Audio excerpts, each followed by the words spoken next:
नमस्कार दोस्तों, मैं Parasnath live high study IAS में आपका स्वागत है। दोस्तों, आज हम लोग राजा महेंद्र प्रताप सिंह राज्य विश्वविद्यालय अलीगढ़ के बीएड थर्ड सेमेस्टर एग्जाम 2023-24 जो 22 दिसंबर 2023 को एग्जाम हुआ था उसका आंसर की देखेंगे। दोस्तों, प्रश्नों पर आएँ, लेकिन उससे पहले प्लीज़ आप लोग वीडियो को ज़्यादा से ज़्यादा शेयर कीजिए जिससे सभी लोगों को लाभ हो सके। ध्यान रखना आप लोग, ओमार आंसर शीट नंबर यहाँ आप लोग जरूर लिखा करें। बीएड थर्ड सेमेस्टर एग्जामिनेशन 2023-24 का है, तो जो 11 फरवरी को आपको एग्जाम होने जा रहा है, आप लोग ध्यान रखना, इसे जरूर देख कर जाएं। वहाँ पर मैक्सिमम क्वेश्चन 20 से 25 आपको मिल सकता है। ठीक है, तो पेडागोजी ऑफ साइंस सेकंड अर्थात जूलॉजी और बॉटनी क्लियर है। तो यह पेपर आपको पता ही होगा 50 अंक का है। समय यहाँ 2 घंटा पिछली बार था, लेकिन इस बार 1.5 घंटा रहेगा। तो 2:30 से 4 बजे तक पहला पेपर, उसके बाद जो है आपका 4 बजे से 5:30 तक सेकंड पेपर। ठीक है, तो आपको 2 पेपर हैं, दोनों पेपर साथ में, तो 3 घंटे में दोनों हो जाएगा। ठीक है, तो 75 प्रश्न दिया रहेगा, 65 प्रश्न हल करना है, 26 प्रश्न आपके सही होना चाहिए। ठीक है, 50 अंक का है तो 50 का 40% कितना होता है 20, अर्थात 20 अंक आपको प्राप्त करना है पास होने के लिए। ठीक है, 20 अंक आपको प्राप्त करना है और 26 प्रश्न आपके सही होने चाहिए। क्लियर है आप लोग? तो दोस्तों, प्रश्नों पर आए, लेकिन उससे पहले प्लीज आप लोग वीडियो को ज़्यादा से ज़्यादा शेयर कीजिए। आप लोग ध्यान रखना, जो आज पेपर होने जा रहा है आप इसे देख के जाएंगे, 20-25 अंक आपको एग्जाम में सेम टू सेम देखने को मिलेगा। तो आइए देखते हैं प्रश्नों को। पहला प्रश्न है, प्रभावी शिक्षण सहायक सामग्री वह है जो, तो सही जवाब हो जाएगा बी, सभी ज्ञानेंद्रियों को सक्रिय करती हो। अगला प्रश्न है, ब्लूम ने ज्ञानात्मक पक्ष को कितने भागों में बांटा? सही जवाब हो जाएगा 2 का ध्यान रखना, बी 6। आप लोग ध्यान रखना, पूछा है ब्लूम ने ज्ञानात्मक पक्ष को कितने भागों में बांटा, तो 6। इसी तरह से भावात्मक पक्ष को भी 6 भागों में, क्रियात्मक पक्ष को भी 6 भागों में। ज्ञानात्मक पक्ष के 6 भाग कौन कौन से हैं? ज्ञान, बोध, अनुप्रयोग, विश्लेषण, संश्लेषण, मूल्यांकन। जिसमें ज्ञान जो है सबसे निम्न है, मूल्यांकन सबसे उच्च है। इसी तरह इसको जो है बीएस ब्लूम ने इसकी खोज की थी, मतलब बांटा था। ठीक है, 1956 में। तो और भावात्मक पक्ष का कृथवाल संबंधित 1964 में, क्रियात्मक पक्ष का सिम्पसन 1969 में। तीनों पता होना चाहिए, तीनों के 6 भाग हैं। भावात्मक पक्ष का सबसे निम्न अग्रहणा, सबसे उच्च चैत्रीकरण। क्रियात्मक पक्ष का सबसे निम्न उद्दीपन, सबसे उच्च आदत निर्माण। सारा चीज पूछा गया जो मैंने अभी बताया, इसलिए एग्जाम में पूछा जा सकता है। अगला प्रश्न है, प्रक्षेपित शिक्षण सामग्री का उदाहरण है। सही जवाब हो जाएगा 3 का बी, अपारदर्शी प्रोजेक्टर। अगला प्रश्न है, निर्माणात्मक मूल्यांकन का मुख्य उद्देश्य क्या है? सही जवाब हो जाएगा बी, विद्यार्थी के अधिगम को बढ़ाना। अगला प्रश्न है, किस शिक्षण पद्धति में शिक्षक सक्रिय भागीदारी को प्रोत्साहित करने के लिए प्रश्नों की श्रृंखला प्रस्तुत करता है? सही जवाब हो जाएगा 5 का ध्यान रखना, डी, सुकराती विधि। ठीक है, तो 5 का सही जवाब हो जाएगा, ध्यान रखना, डी, सुकराती विधि। अगला प्रश्न है, नियम जो विषय वस्तु के प्रस्तुतिकरण को आसान बनाते हैं कहलाते हैं?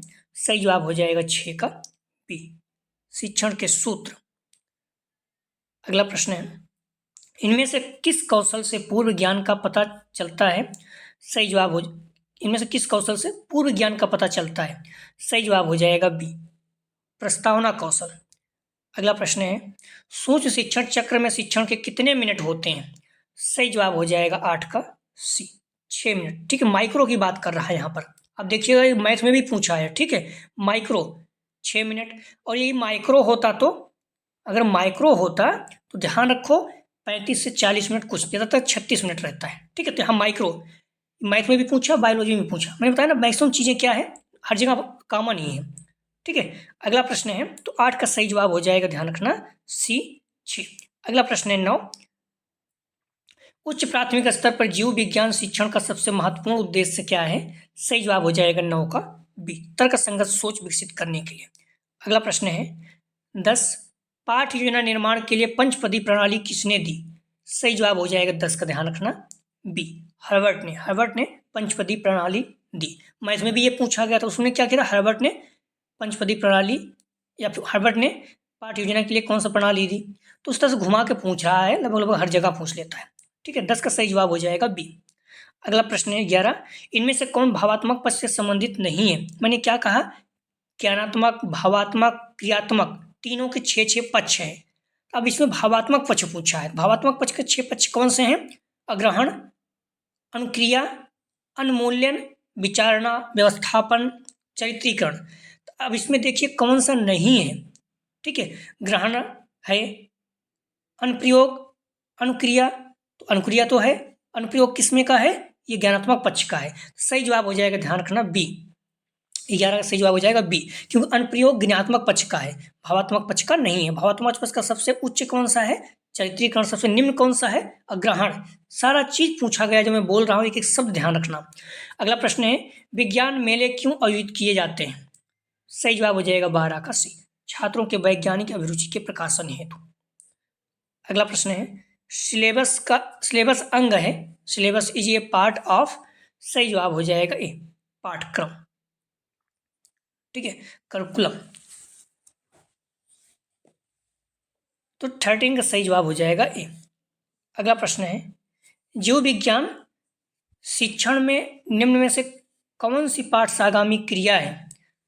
जीव विज्ञान शिक्षण में कौन सी पाठ्यसागामी क्रिया है? सही जवाब हो जाएगा 14 का, ध्यान रखना, जीव विज्ञान मेला। 14 का सही जवाब है। ठीक है, तो 14 का सही जवाब हो जाएगा, ध्यान रखना, सी, जीव विज्ञान मेला। जीव विज्ञान शिक्षण में कौन सा पाठ्यसागामी क्रिया है? सही जवाब हो जाएगा सी, जीव विज्ञान मेला। हालांकि सिर्फ दृश्य भी है। ठीक है, वैसे हैं तो सभी, लेकिन सबसे बेस्ट जो आंसर है, सही जवाब हो जाएगा सी। अगला प्रश्न है, कौन सा पक्ष शारीरिक और पेशी कौशल से संबंधित है? सही जवाब हो जाएगा 15 का सी, क्रियात्मक पक्ष। इसके भी ध्यान रखना, 6 पार्ट हैं। कौन कौन से? उद्दीपन, कार्रवाई, नियंत्रण, समायोजन, स्वाभाविकरण, आदत निर्माण। क्रियात्मक पक्ष का किससे संबंधित है? कौन? तो ध्यान कर, सिम्पसन, 1969 में। अगला प्रश्न है, समस्या समाधान विधि का दूसरा चरण कौन सा है? सही जवाब हो जाएगा 16 का डी, परिकल्पना का निर्माण। अगला प्रश्न है, जब वास्तविक वस्तुओं का उपयोग करना संभव ना हो तो उसके स्थान पर सर्वोत्तम शिक्षण सहायक सामग्री का उपयोग किया जा सकता है। सही जवाब हो जाएगा 17 का सी, मॉडल। अगला प्रश्न है, निम्न में से कौन सा सिद्धांत पाठ्यक्रम निर्माण से संबंधित है? सही जवाब हो जाएगा 18 का ए, क्रियाशील एवं अनुभव का सिद्धांत। अगला प्रश्न है, पाठ्य पुस्तक शिक्षण के उपकरण का आधा हिस्सा है, किसने कहा? सही जवाब हो जाएगा डी, प्रोफेसर कीटिंग। अगला प्रश्न है, निम्न में से कौन सा श्रव्य दृश्य सामग्री के चयन का सिद्धांत नहीं है?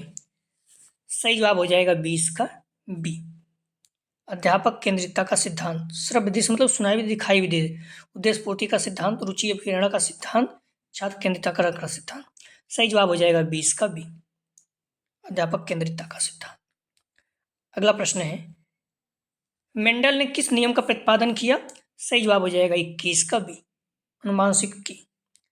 अगला प्रश्न है, कौन सी जीव विज्ञान की शाखा नहीं है? सही जवाब हो जाएगा 22 का सी, भूविज्ञान। अगला प्रश्न है, हर्बर्ट उपागम के सोपान हैं। सही जवाब हो जाएगा डी, ये सभी, प्रस्तुतिकरण, सामान्यीकरण और प्रयोग, ये सभी, डी इसका सही जवाब है। अगला प्रश्न है, आगमन विधि में क्रम बढ़ते हैं। सही जवाब हो जाएगा 24 का बी, विशिष्ट से सामान्य। आगमन विधि में विशिष्ट, निगमन विधि में सामान्य से विशिष्ट। निगमन मतलब होता है नियम के अनुसार। ठीक है, आगमन विधि में क्रम बढ़ते हैं तो विशिष्ट से सामान्य, और निगमन होता तो ए सही हो जाता। ठीक है, सही जवाब हो जाएगा 24 का, ध्यान रखना बी। अगला प्रश्न है, कौन सी विधि करके सीखने पर बल देती है? सही जवाब हो जाएगा सी, योजना विधि। ठीक है, 25 का सही जवाब हो जाएगा सी। अगला प्रश्न है, जीव विज्ञान शिक्षण में दृश्य श्रव्य सामग्री है। सही जवाब हो जाएगा 26 का ए, टीवी। दृश्य श्रव्य मतलब जो दिखाई भी दे सुनाई भी दे। तो टेलीविजन क्या है? दिखाई सुनाई दोनों देता है। अब ये बताइए, कोई भी पेडागोजी, चाहे मैथ हो चाहे फिजिक्स केमिस्ट्री हो, सभी में ये पूछा जाता है। ठीक है, तो इसलिए कॉमन जो पेडागोजी वाले हैं सभी में पूछे जाते हैं, तो सब लोग पढ़ सकते हैं, हिंदी वाले भी पढ़ सकते हैं। अगला प्रश्न है, एक प्रभावी कक्षा कक्ष के वातावरण का मूल तत्व है। सही जवाब हो जाएगा 27 का बी। ठीक है, शिक्षक छात्रों के संजीव अंताक्रिया। अगला प्रश्न है, श्यामपट्ट के प्रयोग में कौन सी सावधानियां बरतनी चाहिए। ए, श्यामपट्ट पर लिखने की योजना पहले ही बनानी चाहिए। बी, श्यामपट्ट का कार्य पूरा होने से पर उसे साफ कर देना चाहिए। सी, श्यामपट्ट के ऊपर लिखते समय मुंह से बोलते रहना चाहिए। डी, उपयुक्त सभी। सही जवाब हो जाएगा 28 का, ध्यान रखना डी, उपयुक्त सभी। तीनों सही है। ठीक है, श्यामपट्ट के प्रयोग में कौन सी सावधानी बरतनी चाहिए। सही जवाब हो जाएगा इसका, ध्यान रखना सभी, डी इसका, तीनों सही है। अगला प्रश्न है, श्रव्यदृश्य सामग्री वे सहायक सामग्री हैं जो सीखने की त्रिकोणीय प्रक्रिया यानी प्रेरणा, वर्गीकरण और उत्तेजना को पूरा करने में मदद करती हैं। सही जवाब हो जाएगा 29 का, ध्यान रखना आप लोग बी, कार्टर बी गुड। अगला प्रश्न है, विज्ञान क्लब में शिक्षा। सही जवाब हो जाएगा 30 का डी, लिखकर सीखना, करके सीखना, बोलकर सीखना। डी इसका सही जवाब है। मैथ में भी इस तरह से प्रश्न पूछा गया था। ठीक है, तो विज्ञान क्लब मतलब क्या, वहाँ भी पूछा गया था। तो विज्ञान क्लब में शिक्षा, सही जवाब हो जाएगा डी, लिखकर सीखना, करके सीखना, बोलकर सीखना। हम लोग कई लोग रहते हैं, क्लब वगैरह है, तो डी इसका सही जवाब है। अगला प्रश्न है, पाठ्यक्रम सहगामी संबंधी गतिविधियों में भागीदारी से विकसित होती है। सही जवाब हो जाएगा 31 का सी, खेल भावना, प्रतिस्पर्धी भावना, टीम भावना, नेतृत्व गुण, दोनों सही है। सी इसका सही जवाब। अगला प्रश्न है, जीव विज्ञान शब्द को सर्वप्रथम किसने दिया। सही जवाब हो जाएगा सी, लैमार्क एवं ट्रेविरेनस। लैमार्क एवं ट्रेविरेनस, सी सही जवाब है। अगला प्रश्न है, ध्यान रखना, ग्रीक शब्द बोटेनिकोस का अर्थ क्या है। देखिए, जो प्रैक्टिस सेट 6 हल किए थे उसमें मैंने बताया था ए, तो इसको ध्यान रखना आप लोग अपने से गूगल करके देख लीजिए, जो भी आपको उचित लगे। कहीं कहीं ए दे रहा है, कहीं कहीं सी, लेकिन बेहतर होगा कि आप सी मान के चलिए। ठीक है, हालांकि जो बोटोनिकोस है उसका मतलब पौधे और वनस्पति दोनों है, बॉटनी और प्लांट्स दोनों है। ठीक है, बट जो सबसे बेहतर जवाब होगा सी। तो जो बच्चे 6 में जो प्रैक्टिस 6 किए थे उसमें 33 नंबर प्रश्न था, उसका जो ग्रीक शब्द बोटोनिकोस का अर्थ क्या है, तो उसमें बताया था ए, उसको आप सी कर लीजिएगा। ठीक है, पौधे भूलना नहीं। बाकी आपकी इच्छा हो तो आप ए भी मान सकते हैं, यूनिवर्सिटी में निर्भर करके कौन सही है, लेकिन बेस्ट होगा कि आप सी मानिए। तो ग्रीक शब्द बोटोनिकोस का अर्थ क्या है। सही जवाब हो जाएगा 33 का सी, पौधे, प्लांट। अगला प्रश्न है, सूक्ष्मदर्शी की खोज किसने की। सही जवाब हो जाएगा 34 का ए, लेवेनहॉक। अगला प्रश्न है 35, माध्यमिक स्तर पर पाठ्यक्रम निर्माण के सिद्धांत हैं। सही जवाब हो जाएगा 35 का, ध्यान रखना डी, सभी। बाल केंद्रितता का सिद्धांत, समन्वय का सिद्धांत, उपयोगिता का सिद्धांत। सही जवाब हो जाएगा डी, उपयुक्त सभी। अगला प्रश्न है, सूक्ष्म शिक्षण सत्र के दौरान शिक्षक की क्या भूमिका होती है। सही जवाब हो जाएगा 36 का, ध्यान रखना बी, विशिष्ट शिक्षण कौशल का अभ्यास व निखार करना। बी इसका सही जवाब है। अगला प्रश्न 37, लिखित परीक्षाओं के प्रकार हैं। सही जवाब हो जाएगा 37 का डी, निबंधात्मक, वस्तुनिष्ठ, लघु उत्तरी, उपयुक्त सभी। ठीक है, 37 का सही जवाब हो जाएगा, ध्यान रखना डी, उपयुक्त सभी। अगला प्रश्न है, जीव विज्ञान के प्रयोग को प्रदर्शित करने के लिए कौन सी श्रव्य दृश्य सामग्री उपयुक्त है। सही जवाब हो जाएगा 38 का सी, प्रक्षेपित छवि अथवा वीडियो। अगला प्रश्न है, रचनावादी दृष्टिकोण से सीखने की प्रक्रिया में अधिक सक्रिय भूमिका निभाता है। सही जवाब हो जाएगा 39 का सी, अधिगमकर्ता। ठीक है, तो 39, ठीक है, 38 में क्या था, ये भी सही सी था। तो जीव विज्ञान के प्रयोग को प्रदर्शित करने के लिए कौन सा श्रव्य दृश्य सामग्री उपयुक्त होता है, प्रक्षेपित छवि अथवा वीडियो। ठीक है, टेप रिकॉर्डर क्या होता है, तो सुनाई देता है। चार्ट क्या है, सिर्फ दिखाई देता है। 38 का सही जवाब हो जाएगा सी, रचनावादी दृष्टिकोण से सीखने की प्रक्रिया में अधिक सक्रिय भूमिका निभाता है। सही जवाब हो जाएगा सी, अधिगमकर्ता। अगला प्रश्न है 40, पाठ योजना शिक्षक के शिक्षण को परिसीमित कर देती है, या किसने कहा। सही जवाब हो जाएगा डी, इयान एल बोशिंग। अगला प्रश्न है, निम्न परिभाषा किसने दी। पाठ्यक्रम को मानव जाति के संपूर्ण ज्ञान तथा अनुभवों का सार समझना चाहिए। सही जवाब हो जाएगा 41 का सी, फॉवेल। अगला प्रश्न है, निम्न में से छात्र केंद्रित शिक्षण विधि नहीं है। सही जवाब हो जाएगा 42 का ए प्रदर्शन विधि। देखिए मैथ में भी पूछा गया था सेम क्वेश्चन, सही जवाब हो जाएगा ए प्रदर्शन विधि। अगला प्रश्न है व्याख्यान विधि होती है, सही जवाब हो जाएगा 43 का ए शिक्षक केंद्रित। व्याख्या कौन देता है, लेक्चर कौन देता है, टीचर देते हैं। अगला प्रश्न है शिक्षण की परियोजना विधि को प्रतिपादित किया, सही जवाब हो जाएगा 44 का ए किलपैट्रिक।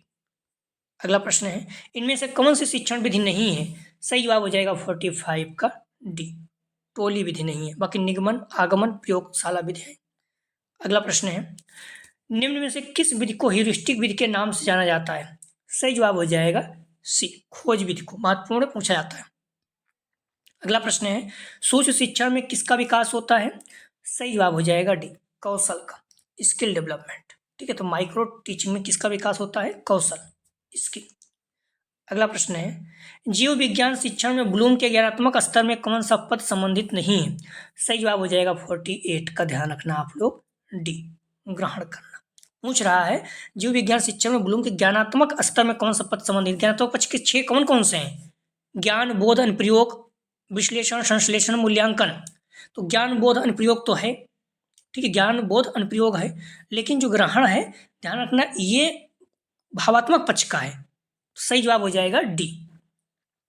अगला प्रश्न है जीव विज्ञान की प्रकृति में समाहित है, सही जवाब हो जाएगा 49 का ध्यान रखना आप लोग डी उपयुक्त सभी जीवन से संबंधित कारण प्रभाव से संबंधित जीव विज्ञान प्रयोग सिद्ध विज्ञान है, सही जवाब हो जाएगा 49 का डी।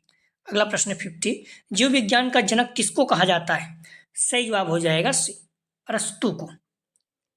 अगला प्रश्न है 51 अनुवांशिक लक्षणों का वाहक है, सही जवाब हो जाएगा बी डीएनए।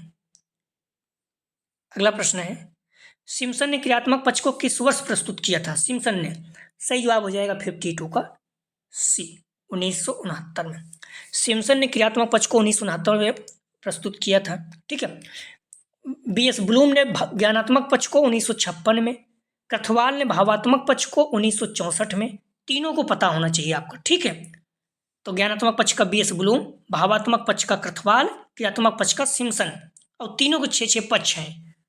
क्लियर है, सभी पूछा गया है जो मैं बोला अभी तक। अगला प्रश्न है श्याम पट पर कार्य करते समय शिक्षक को कितने एंगल पर खड़े होना चाहिए, जो पढ़ाते हैं फिर आप पढ़ाएंगे तो कितने एंगल पर खड़ा होना चाहिए, क्योंकि अगर आप सीधा सीधा खड़े हैं तो बच्चों को दिखाई नहीं देगा। सही जवाब हो जाएगा 53 का ध्यान रखना सी 45 एंगल 45 डिग्री सेल्सियस या अंश। अगला प्रश्न है जीव विज्ञान में क्षेत्र भ्रमण क्यों महत्वपूर्ण है, सही जवाब हो जाएगा 54 का डी, यह अधिगमकर्ताओं के अनुभव को बढ़ाता है। ठीक है, हालांकि बी भी सही है लेकिन दोनों में बेस्ट जवाब डी है। ठीक है, जीव विज्ञान भ्रमण क्षेत्र क्यों महत्वपूर्ण है, जीव विज्ञान से संबंधित सूचनाएं एकत्र करने में सहायता करता है और अधिगमकर्ताओं के अनुभव को बढ़ाता है, तो डी इसका ज़्यादा सही है। ठीक है, डी इसका सही जवाब है। अगला प्रश्न है पाठ्यक्रम अर्थात कलाकार, ये प्रश्न अक्सर पूछा जाता है किसी भी एग्जाम में, चाहे फर्स्ट ईयर चाहे सेकंड ईयर हो, चाहे फर्स्ट सेमेस्टर चाहे सेकंड सेमेस्टर चाहे फोर्थ सेमेस्टर कोई भी सेमेस्टर।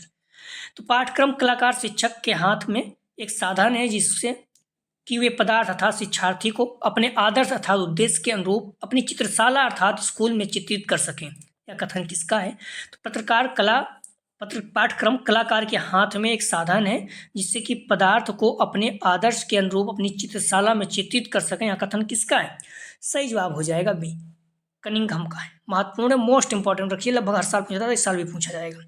अगला प्रश्न है अनुमूल्यन की योग्यता आती है, सही जवाब हो जाएगा ध्यान रखना सी भावात्मक पक्ष में। अनुमूल्यन किस में आता है, भावात्मक पक्ष में। ठीक है, भावात्मक पक्ष में कितने स्तर हैं, 6, अग्रहण अनुक्रिया अनुमूल्यन विचारणा विस्थापन चित्रीकरण, सभी पता होना चाहिए आपको। अगला प्रश्न है जीव विज्ञान को पाठ्यक्रम में स्थान दिया गया, सही जवाब हो जाएगा 57 का सी, ए बी दोनों प्रकरण के रूप में, एक अलग विज्ञान के रूप में। अगला प्रश्न है कौन सी जीव विज्ञान की शाखा नहीं है, सही जवाब हो जाएगा 58 का सी भूविज्ञान। अगला प्रश्न है जीव विज्ञान की विभिन्न शाखाओं में कौन सा संबंध स्थापित होता है, जीव विज्ञान की विभिन्न शाखाओं में कौन सा संबंध स्थापित होता है, सही जवाब हो जाएगा सी जीवन से समन्वय। अगला प्रश्न है जीव विज्ञान की प्रकृति में समाहित है, सही जवाब हो जाएगा 60 का डी जीवन से संबंधित कारण प्रभाव से संबंधित, वनस्पति संबंधित, डी उपयुक्त सभी जवाब। अगला प्रश्न है, किसने कहा है शिक्षण व्यवस्था के सभी पक्षों के व्यवहारिक रूप का आलेख ही पाठ्य योजना है? सही जवाब हो जाएगा 61 का ध्यान रखना ए, आई के डेविस। अगला प्रश्न है, RCM उपागम ज्ञानात्मक पक्ष के उद्देश्यों को कितने मानसिक योग्यताओं में विभाजित किया गया है? सही जवाब हो जाएगा 62 का ध्यान रखना बी, 17। अगला प्रश्न है, किसने कहा है बालकों को कम से कम बतलाना चाहिए और अधिक से अधिक खोजने के लिए प्रेरित करना चाहिए? सही जवाब हो जाएगा 63 का बी, H.E. आर्मस्ट्रॉन्ग। ठीक है, H.E. आर्मस्ट्रॉन्ग, बी इसका सही जवाब है। 63 का सही जवाब हो जाएगा बी। अगला प्रश्न है, कौन सा दृष्टिकोण सीखने में ज्ञान और अनुभव की भूमिका पर जोर देता है? सही जवाब हो जाएगा 64 का बी, रचनावादी। अगला प्रश्न है, अवधारणा मानचित्र में अवधारणाओं को आमतौर पर कैसे दर्शाया जाता है? सही जवाब हो जाएगा 65 का सी, लाइनों द्वारा जुड़े नोट्स या बुलबुले के रूप में।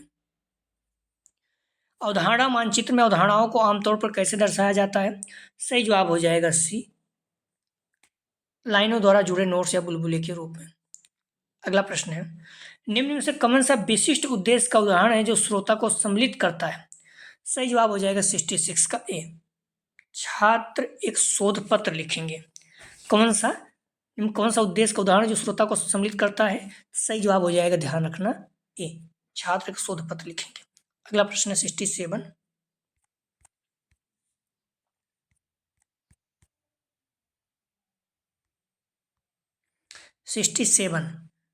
अगला प्रश्न है, किस प्रकार का पुनर्बलन समानता व्यवहारवाद से जुड़ा होता है? सही जवाब हो जाएगा 67 का डी, धनात्मक पुनर्बल। अगला प्रश्न है, पाठ्यक्रम के अंत में किया जाने वाला मूल्यांकन कहलाता है? सही जवाब हो जाएगा डी, योगात्मक मूल्यांकन। अगला प्रश्न है, सबसे प्रभावी समाधान का चयन करना किस वर्ग के अंतर्गत आएगा? सही जवाब हो जाएगा डी, मूल्यांकन। अगला प्रश्न है, निम्नलिखित में से सैद्धांतिक जीव विज्ञान की कौन सी शाखा नहीं है? सही जवाब हो जाएगा 70 का सी, कृषि विज्ञान। अगला प्रश्न है 71, वाद विवाद, भाषण, सभा व प्रतियोगिता किस विकास से संबंधित पाठ सागामी क्रियाएं हैं? सही जवाब हो जाएगा डी, उपयुक्त सभी, शारीरिक, मानसिक, नैतिक सभी। अगला प्रश्न है, यदि कोई परीक्षण व्यक्तियों के एक ही समूह पर कई बार प्रशासित करने पर समान परिणाम देता है तो माना जाता है? सही जवाब हो जाएगा ए, विश्वसनीयता। अगला प्रश्न है, जीव विज्ञान शिक्षण में ई लर्निंग की संभावित चुनौती निम्नलिखित में से कौन सी है? सही जवाब हो जाएगा, ध्यान रखना ए, ऑनलाइन संसाधनों तक सीमित पहुंच। अगला प्रश्न है 74, RCM का विस्तृत रूप है? सही जवाब हो जाएगा 74 का, ध्यान रखना A, regional college of education Mysore. अगला प्रश्न 75, मूल्यांकन का वह प्रकार जो किसी शैक्षिक कार्यक्रम की समाप्ति पर छात्रों की उपलब्धि हेतु प्रयुक्त किया जाता है? सही जवाब हो जाएगा 75 का बी, योगात्मक। ध्यान रखना, मूल्यांकन का वह प्रकार जो किसी शैक्षिक कार्यक्रम की समाप्ति पर छात्रों की उपलब्धि हेतु प्रयुक्त किया जाता है तो योगात्मक है। ठीक है, सुमेटिक है। जो आपका एग्जाम हो रहा है ये क्या है? योगात्मक है। जो वार्षिक एग्जाम होता है वो क्या है? योगात्मक है। ठीक है, तो इस पर का ध्यान रखना। और जो इसे क्लास में पढ़ा रहे हैं, जो पूछते रहते हैं, तो वो क्या है? संरचनात्मक है। सही जवाब हो जाएगा बी। तो आप लोग प्लीज़ वीडियो को लाइक और शेयर कीजिए। आपको भी पता है 75 प्रश्न दिया रहेगा, 65 प्रश्न आपको हल करना है, 26 प्रश्न आपके सही होने चाहिए, मतलब 20 अंक आपको प्राप्त करना है। प्लीज़ वीडियो को लाइक और शेयर कीजिए। आप लोगों के एग्जाम की शुभकामनाएं। क्योंकि टाइम नहीं है तो प्रैक्टिस सेट नहीं हल कर पाएंगे, बट आप लोग बहुत मेहनत किए हैं, आप लोग बहुत अच्छे अंक आएंगे सारे प्रश्नों को। और इस प्रैक्टिस को ध्यान रखना, ऐसा नहीं कि बायोलॉजी वाले ही देखें, सब पेडागोजी की सारा प्रैक्टिस सेट सारे विषय वाले देख सकते हैं। प्लीज़ वीडियो को लाइक और शेयर कीजिए, कॉलेज ग्रुप जो भी फ्रेंड है। वीडियो देखने के लिए धन्यवाद दोस्तों।